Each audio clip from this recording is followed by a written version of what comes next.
Hello, Algebra 1. So we're going to be looking in our yellow book on page 31. That was the assignment I had given you the other night.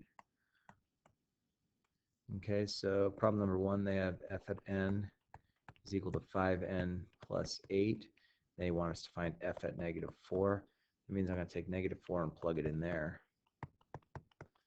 And then go ahead and do the math. So order of operations says to do multiplication first. That gives me negative 20 plus 8.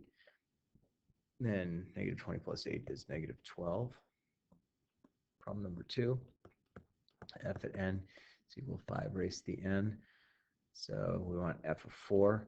So again, I want to plug that 4 in there. So I'm going to get 5 raised to the 4th power, which is 5 to the 4th power. It's 5 times 5 times 5 times 5 times 5, which is going to come out to 625, I believe. Number 3, we have, oh, excuse me. Sorry about that. This was number 5. I was going across. I'm sorry, I made a mistake. So then number 2 is f at n equals negative 2n plus 1, and then they want to do f at 12. So I'm going to take the 12 and plug it in. So I get negative 24 plus 1, which is negative 23. And then if I keep my motion, I'm going to go to number 6, f at n equals 3 raised to the n. So I want f at negative 1. So that's 3 to negative 1. If you plug that into a calculator, you're going to notice it comes out to 0.3 repeating, right? Which is actually 1/3. We'll talk a little bit more about that later, how that comes out. Number 3, f at n equals 6n minus 3. So on f at 2/3, I'm going to take the 2/3, plug it in. So 6 times 2, that's 12. 12 divided by 3 is 4. 4 minus 3 is going to give me 1. Then go over to number 7, f at n equals 10 to the negative 2. And we want to do f at negative 2. That was an n right there, sorry. So I want to take that negative 2 and plug it in. So I get 10 to the negative 2, which is actually this. And the reason it's this is because you have a negative exponent, so you make it a fraction, and then 10 times 10 is 100. Ask me if you have any questions about that. It's kind of a different idea. Number 4, going down the page, I have f at n equals negative n. I want f at negative 6. So I'm going to replace n with negative 6. So I get negative 6 because I have the first negative and then the negative 6. So that's going to give me positive 6. And then number 8, I have f at n is equal to 2 raised to the n. I want f at 0. So 2 raised to the 0 power is going to be 1. Really, any number raised to the 0 power is going to give us 1, unless it's 0 to the 0, and that's an undefined term, but that's something we can talk about at a later time. Okay, I need you to get your red notebook out, if you don't mind. The red one, Creek Skills book. And let me just find the page I want us to get to. So we are on in the red book. And if you need the red book, please let me know right now. You need to go over to Bare Necessities. It's $3. If you don't have $3, you can go over and see your counselor in the IC building, and they will give you a coupon so you can get the book for free, okay? So if we take a look at the example that they have listed at the very top of page 19, which it says at the top, day 10, okay? They have input and output. They have it spelled out. I'm just going to use I and O. So negative 1, 0, 1, 2, 3, 4, 5. And then they have 1.5, 3, 4.5, 6, 7.5, 9, and then 10.5. So we want to try and look for the pattern. So things I'm going to look for is this.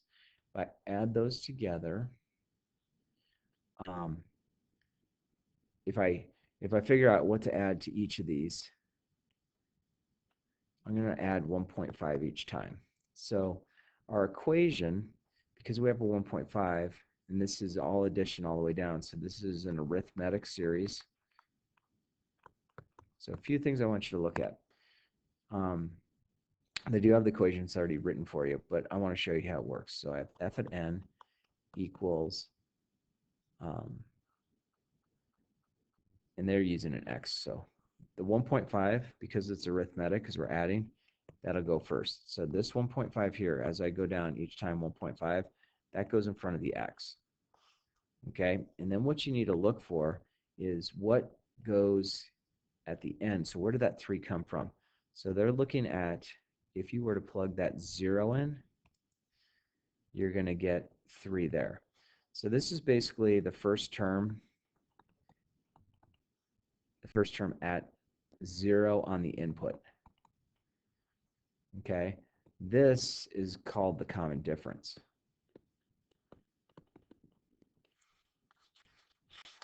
Okay, so what we're going to do is maybe let's take a look at problem number 1, and they're going across. So we have x and y, that's input and output.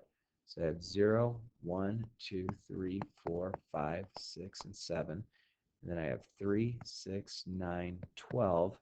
So it looks like I'm adding 3 to each time. Okay. So that means that would be 15, that would be 18, 21, and 24 if I continue the pattern. Okay, so let's make our equation out of this. So I'm going to do f at x. Notice I change sometimes. F at n, f at x. It basically means the same thing. All right, so what's my common difference? Right, it's 3. So remember, the 3 goes in front of the number, so 3 times some number. And then what I want to do is I want to look at the very first term here, and because this is a 3, I'm going to put a plus 3. Now what I want to do is I want to just double check to make sure this works. So if I take 0 and plug it in for x, I get 3 times 0. 0 plus 3 is 3. Cool. Let's check this one. If I plug 1 in, 3 times 1 is 3, plus 3 is 6. If I plug 2 in, 3 times 2 is 6, plus 3 is 9, and etc. So this is our equation. So what we're going to do is I would like you to work on page 19, get 2, 3, and 4 done. Okay, but before we start on that, I want to go a couple pages over, and I want to go to page 23 in the Creek Skills book, where it says day 15 at the top. Okay, so now we have n and f at n, so that's the same thing as input and output. I have 0, 125, 2, 5, 3, 1, 4, and 5. So they've written in the 1/5 and 1/25. Let's see how that happens. So take a look at this. Did I multiply by 1/5, or did I divide by 5? That's the same thing. Okay, multiplying by 1/5 or dividing by 5.